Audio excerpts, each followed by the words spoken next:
जब जो होना चाहिए वो ना होकर कुछ अलग हो जाए तो उसको अनहोनी कहते हैं। जैसे कि पहलवानों को अखाड़े में होना चाहिए लेकिन वो धरने पर बैठे हैं। बृजभूषण को जेल की सलाखों के पीछे होना चाहिए लेकिन वो अपने पद पर बना हुआ है। प्रधानमंत्री को दिल्ली की गद्दी पे होना चाहिए लेकिन वो कर्नाटक में है। तो आज हम बात करेंगे कर्नाटक चुनाव के बारे में।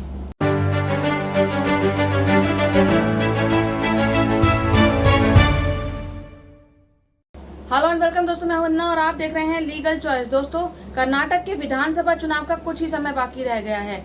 इस चुनाव के जो दो प्रमुख दावेदार हैं यानी कि भाजपा और कांग्रेस, दोनों के ही सामने जो चुनौतियां हैं वो एकदम अलग हैं। दोनों ही पार्टियों में से किसी की भी कोई गलती इनके लिए सांप और सीढ़ी का खेल बन सकता है।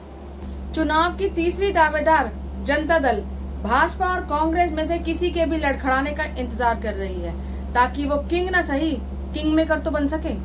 जेडीएस की इच्छा पूर्ति इस बात पर निर्भर करती है कि राज्य की राजनीति के प्रमुख दावेदार यानी कि भाजपा और कांग्रेस अपनी चुनौतियों का सामना किस तरह करते हैं। जब भाजपा या उसके विधायक सत्ता विरोधी लहर का सामना कर रहे थे तो फटाफट से प्रधानमंत्री ने कमान संभाली।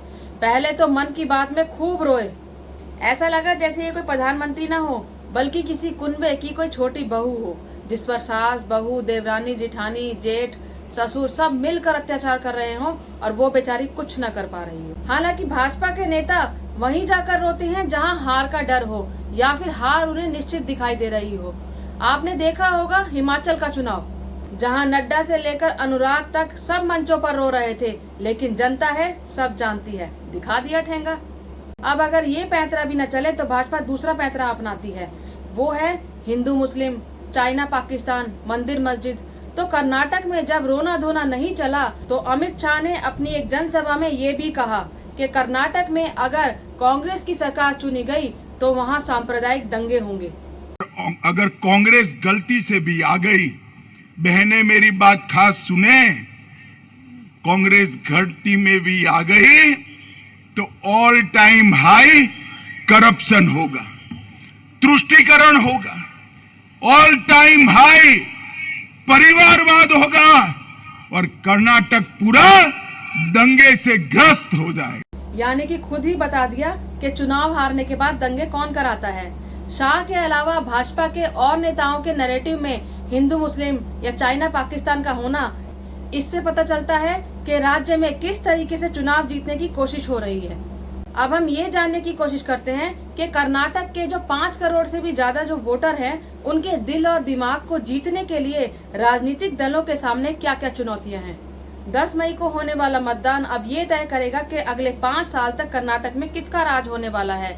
ये भी याद रखना चाहिए कि 1985 के बाद से यानी कि पिछले 38 सालों में कर्नाटक के मतदाताओं ने 5 साल से ज्यादा किसी भी पार्टी को बर्दाश्त नहीं किया है। ऑपरेशन कमल के जरिए जेडीएस और कांग्रेस की सरकार गिराए जाने के 1 साल बाद यानी कि 2019 में भाजपा सत्ता में आई थी। अब भाजपा के सामने सबसे बड़ी चुनौती इस बात की है कि सरकार का बचाव कैसे किया जाए। पिछले साल कर्नाटक के ठेकेदारों ने प्रधानमंत्री को पत्र लिखकर बताया था कि राज्य में 40% कमीशन आम है और इसके बिना किसी भी सरकारी प्रोजेक्ट का ठेका नहीं मिलता।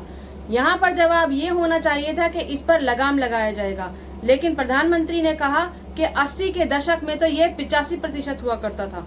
वाह, कमाल का तर्क दिया राजन ने। शायद यही कारण है कि भाजपा के बड़े नेता भाजपा छोड़कर भागने लगे हैं।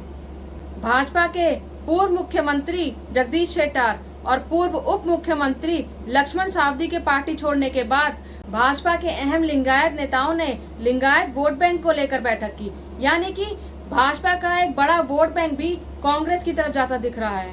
साथ ही अगर आप कर्नाटक के बारे में बात करें तो पिछले कुछ महीने में 5 विधायक, 2 एमएलसी, 11 पूर्व विधायक और 4 पूर्व एमएलसी और 1 पूर्व सांसद कांग्रेस में शामिल हुए हैं। इससे पता चलता है कि अन्य दलों का ये मानना है कि कर्नाटक में भाजपा की हार और कांग्रेस की जीत पक्की है।